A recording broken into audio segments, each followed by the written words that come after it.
ये एक वर्ग है, इसका भुजा कितना है सारा? 80 मीटर। 80 मीटर, ठीक है। 80 मीटर आपका जो अररिया का फुटबॉल मैदान है वो 120 मीटर का वर्ग आप मान सकते हैं, ठीक है।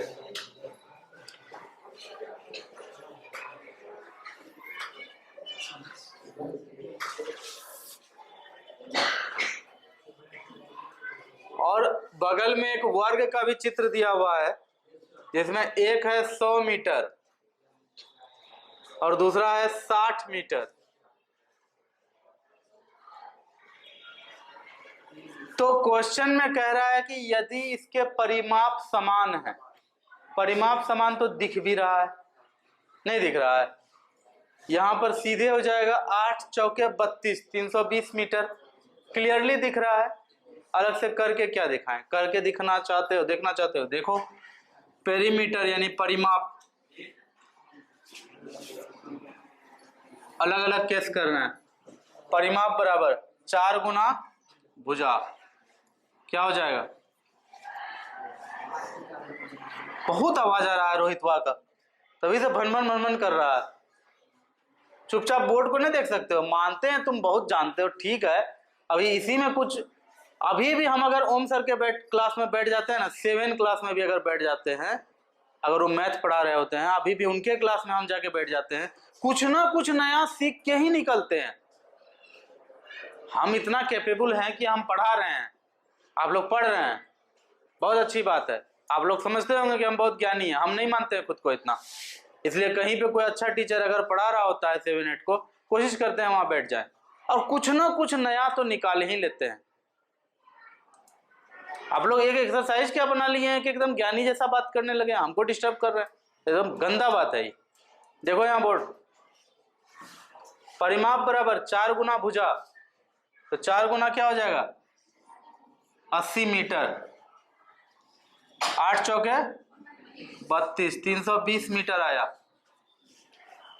और इधर ये आयत जो है इसमें भी पेरीमीटर यानी परिमाप निकालते हैं, तो परिमाप यहां क्या होगा? तो परिमाप बराबर हो जाएगा 2 into L plus B, 2 into लंबाई जोड़ चौड़ाई, क्या हो जाएगा तब? ये 2 गुना 100 जोड़ 60, यानी कि 2 गुना 160 मीटर, यहाँ मीटर लगा लिए हैं। और फाइनली आपका आएगा 320 मीटर, 16 दूना 32 होता है। देखो परिमाप दोनों का समान आया है, लेकिन क्वेश्चन हमको कुछ कहना चाहता है। क्वेश्चन सिर्फ ये नहीं कहना चाहता है कि आंसर निकाल के दे दो, आंसर निकालने के क्रम में तुमको कुछ और फील कराना चाहता है। क्वेश्चन क्या फील कराना चाहता है? सबसे पहले तो क्वेश्चन तुमसे क्षेत्रफल मांग रहा है दोनों का, दो उसको निकालो क्षेत्रफल। इसका क्षेत्रफल क्या हो जाएगा? इसका क्षेत्रफल क्या होगा? यानी वर्ग का क्षेत्रफल क्या होगा? इसका उसका बोल रहे हैं, भुजा स्क्वायर होगा ना, तो क्या होगा? 80 मीटर का स्क्वायर, तो हो जाएगा 8 ही 8 ही 64, 1 जीरो है तो 2 जीरो बैठेगा स्क्वायर होने पे, मीटर स्क्वायर। ये निकलेगा वर्ग का क्षेत्रफल। आयत का भी निकालो, तो आयत का क्षेत्रफल, आयत का क्षेत्रफल बराबर फॉर्मूला होता है लंबाई गुना चौड़ाई। तो ये हो जाएगा आपको कितना? 100 गुना 60, 100 मीटर गुना 60 मीटर, यही होगा ना। तो 100 गुना 60 यानी कि 6000 मीटर गुना मीटर, मीटर स्क्वायर। ये तो हो गया, आंसर आ गया। क्वेश्चन आपसे यही मांगा था, और आपसे ये भी मांगा था कि किसका अधिक होगा, तो अधिक होगा वर्ग का, है ना। लेकिन आपसे क्वेश्चन क्या कह रहा है ये भी जान लो।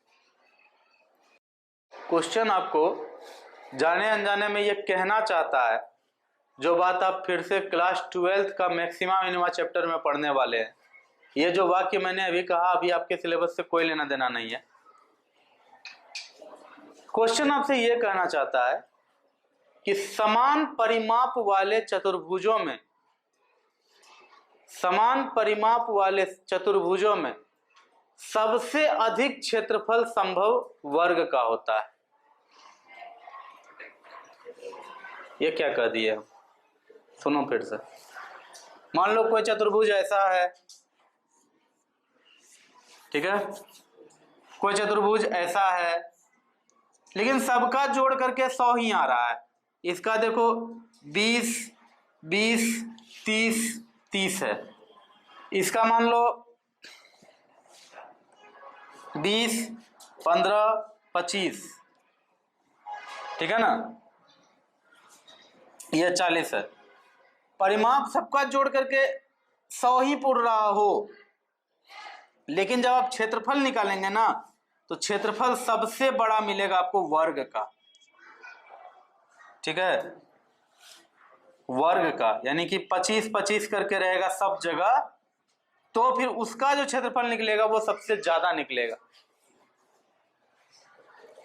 जितना भी प्रकार का क्षेत्रफल है, अगर परिमाप कांस्टेंट हो जाए कि परिमाप 100 है, सबका परिमाप फिक्स है कि 100 है, या सबका परिमाप फिक्स है कि परिमाप 320 ही आ रहा है, परिमाप हर बार 320 आ रहा है, लेकिन जब क्षेत्रफल निकालने जाइएगा तो सारे चतुर्भुजों में से वर्ग का क्षेत्रफल सबसे अधिक होता है। समान परिमाप वाले अनेकों चतुर्भुजों में से वर्ग का क्षेत्रफल सबसे अधिक होता है। इस बात को जानना तुम्हारे लिए कोई जरूरी की बात नहीं है, लेकिन तुम्हारे किताब में क्वेश्चन है और तुमसे पूछा है कि इसमें से किसका क्षेत्रफल अधिक है, और आप खुद निकाल के दे रहे हैं कि वर्ग का क्षेत्रफल अधिक है, क्योंकि ये 6400 मीटर स्क्वायर आया है, आप खुद निकाल के दे रहे हैं। इसलिए मैंने कहा कि इसी के बहाने तुम इस बात को जानो कि अलग अलग आकृतियों में से सबसे अधिक क्षेत्रफल वर्ग का होता है। शर्त यह है कि सारा का सारा पेरीमीटर जोड़ करके बराबर होना चाहिए। जैसे कि यहां से इसको घेरेंगे तो 320 मीटर का धागा लगेगा घेरने में, इसको घेरेंगे तो यहां पर भी 320 मीटर का धागा लगेगा घेरने में। लेकिन सतह जब बात करेंगे ना कि इसमें कितना टाइल्स लगेगा, इसमें कितना टाइल्स लगेगा, तो इसमें सबसे ज्यादा टाइल्स आपको इसमें लगेगा, इसमें सबसे ज्यादा एरिया होता है और इसमें कम एरिया होता है। यही कारण है कि जमीन का जो बिक्री होता है वो एरिया के आधार पे होता है। अगर पेरीमीटर के आधार पे होता तो समान पेरीमीटर में कहीं पर कम एरिया मिलता है तो कहीं पर ज्यादा एरिया मिल जाता है। आई बात समझ। प्लॉट मतलब होता है जमीन का टुकड़ा, ठीक है। तो विमला का ये आयताकार प्लॉट है, जैसा कि चित्र में दिखाया गया है। वह प्लॉट के बीच में एक वर्गाकार घर बनाना चाहती है, एकदम बीचों बीच बनाना चाहती है, वर्गाकार, ठीक है। घर के चारों ओर फुलवारी लगाना चाहती है, ये पूरा में फुलवारी लगाएगी वो। उसे फुलवारी लगाने में 40 रुपए प्रति वर्ग मीटर की दर से कितने रुपए खर्च करने होंगे। पहली बात तो ये कि इसका डायमेंशन ले लेते हैं। डायमेंशन कभी कोई बोलता है आप लोग सिर्फ मतलब मुंह बाके खड़े हो जाते हैं। डायमेंशन का मतलब होता है ये सब माप।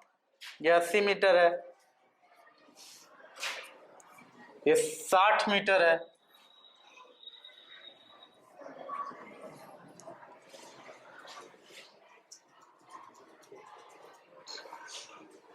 ये 40 मीटर है। जाहिर सी बात है वर्गाकार है तो सारा 40-40 ही होगा, है ना। यही है क्वेश्चन, कुछ खास इसमें है नहीं। बीचों बीच कह दिया है तो जितना दूरी इधर होगा उतना दूरी इधर भी होगा, जितना दूरी इधर होगा उतना दूरी इधर भी होगा, ठीक है। और प्रति वर्ग मीटर की दर से उसको 40 रुपया लगता है, 40 रुपया प्रति वर्ग मीटर। देखो फुलवारी लगाने में बहुत कुछ लगता है ना, गमला लगता है ना, खाद लगता है, मिट्टी लगता है, पौधा लगता है, मजदूर का मजदूरी लगता है। तो मान लो कि 100 मीटर स्क्वायर का कोई खेत है और उसमें अगर 10,000 रुपया खर्चा हुआ तो प्रति वर्ग मीटर 100 रुपया आया ना खर्चा, नहीं आया खर्चा। प्रति वर्ग मीटर 100 रुपया खर्च हुआ है, तो वही बोल रहा है कि 40 रुपया प्रति वर्ग मीटर खर्चा हो रहा है। तो उसको भी लिख लेते हैं कि प्रति वर्ग मीटर खर्च बराबर, प्रति वर्ग मीटर खर्च बराबर 40 रुपया। कोई डाउट है किसी को? हाँ, तो देखो मूल रूप से अब बात क्या कह रहा है क्वेश्चन ये पूछ रहा है तुमसे अब कि आपको ये पूरा प्लॉट का एरिया दिया निकालना है, फिर ये वर्ग का एरिया निकालना है। पूरा प्लॉट का एरिया में से ये वर्ग का एरिया घटा दीजिएगा ना, तो आपको उसका फुलवारी का एरिया मिल जाएगा। नहीं मिलेगा?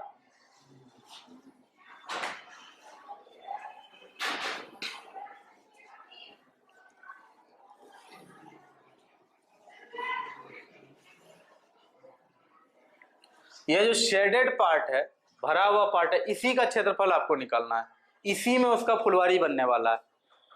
ठीक है, तो सीधे इसका हम आंसर लिखेंगे कि फुलवारी का क्षेत्रफल बराबर, फुलवारी का क्षेत्रफल बराबर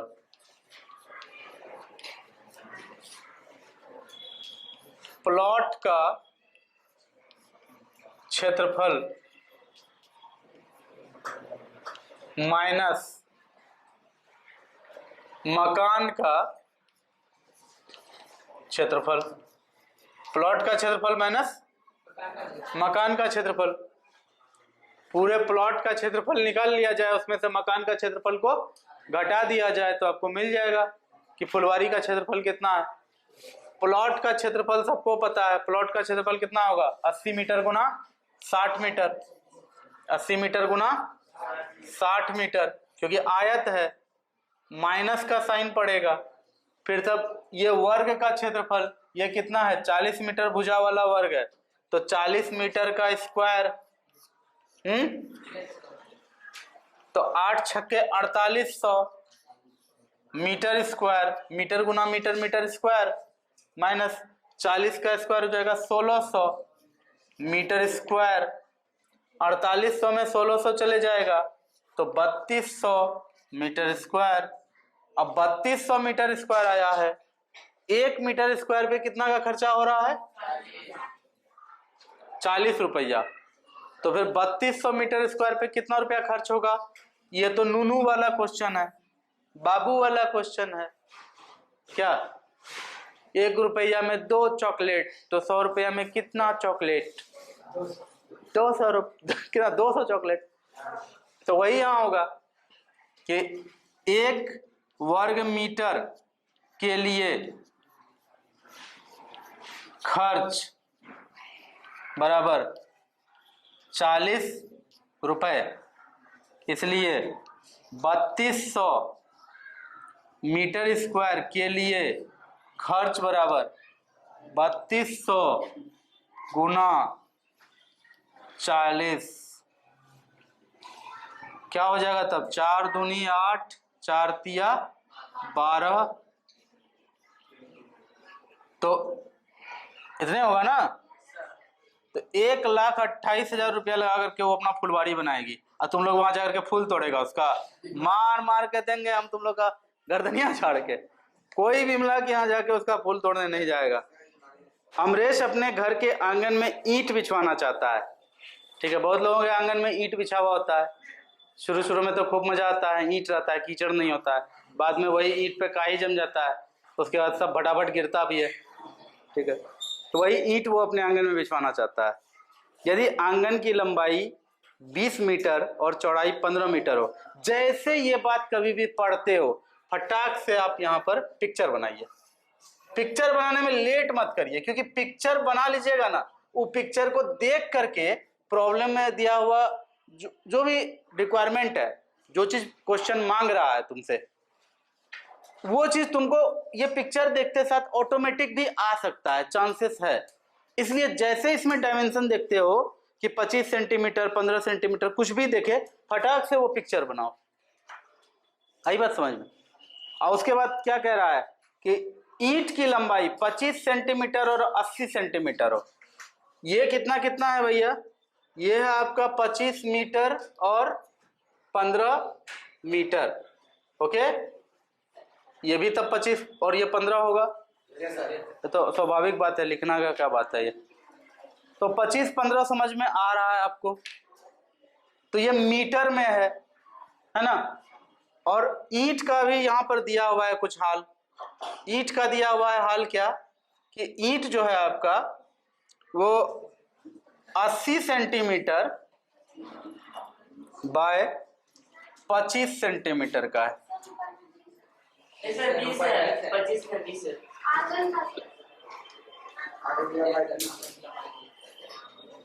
अच्छा अच्छा, 20 और 15 है। चलो अच्छी बात है कि आप देखें। तो ठीक है, ये आंगन की लंबाई और चौड़ाई, ये ईंट की लंबाई चौड़ाई। हालांकि ईंट इतना बड़ा नहीं होगा आंगन के सामने, तो ईंट इतना बड़ा होगा, है ना। यही ना बैठेगा ईंट पूरे आंगन में।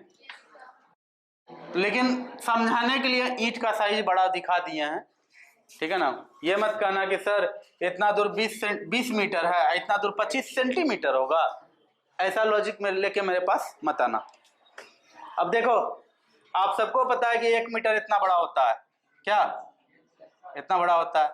उसका 100 टुकड़ा करोगे तो 1 सेंटीमीटर मिलेगा, यानी कि इतनी टुकड़ा मिलता है 1 सेंटीमीटर, इतने दूरी ना होता है। तो जाहिर सी बात है, यहाँ मीटर और सेंटीमीटर का तो खेल समझ में आ ही गया होगा। इसमें हम लोग को सतर्क रहना है, बाकी सब जगह अपनी बात सही है। क्वेश्चन यही कि कितना ईंट का जरूरत होगा आंगन में पूरे ईंट बिछाने के लिए। तो सिंपल सा बात है, पहले आंगन का क्षेत्रफल निकालो। तो आंगन का क्षेत्रफल, आंगन का क्षेत्रफल क्या है भैया,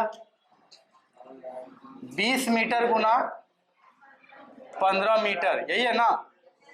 लेकिन देखो एक बात, ईंट का जो लंबाई चौड़ाई है वो सेंटीमीटर में दिया हुआ है ना। तो काम ऐसा करो कि सांप भी मर जाए और लाठी भी ना टूटे। इसको अगर मीटर में चेंज करोगे तो 100 से भागा देना होगा, और इसको सेंटीमीटर में चेंज कर लोगे तो 100 से गुना करना होगा। तो गुना वाला काम में गलत होने का चांस कम है, भागा वाला काम में तुम लोग अक्सर गलती करते हो, इसलिए तुम्हारे सहूलियत के हिसाब से बता रहे हैं, ठीक है। तो तुम्हारे सहूलियत के हिसाब से इसमें सीधा हो जाएगा 20 गुना 100 सेंटीमीटर गुना 15 गुना यहाँ नहीं लिखते हैं, गुना यहाँ लिखते हैं, 15 गुना 100 सेंटीमीटर। यानी कि मीटर को हमने 100 सेंटीमीटर लिख दिया, इस मीटर को भी हमने 100 सेंटीमीटर लिख दिया। किसी को कोई दिक्कत? 15 दूना 30, 300, फिर उसके ऊपर इसका 2 जीरो, फिर उसके ऊपर इसका 2 जीरो। कितना सेंटीमीटर स्क्वायर मिला है हमें आंगन का क्षेत्रफल? Any doubt? अब ईंट का क्षेत्रफल निकाल लो। ईंट का क्षेत्रफल बराबर 80 सेंटीमीटर गुना 25 सेंटीमीटर। क्या हो जाएगा तब? 25 अट्ठे कितना होता है? 200, और उस पर 1 जीरो और बैठा दो, इतना सेंटीमीटर स्क्वायर आएगा। अब जब इतना सेंटीमीटर स्क्वायर आ जाएगा, इसलिए अतः ईंटों की संख्या बराबर, अतः ईंटों की संख्या बराबर इकाई नहीं, सैकड़ा, हजार, 10,000, लाख, 10 लाख, 30 लाख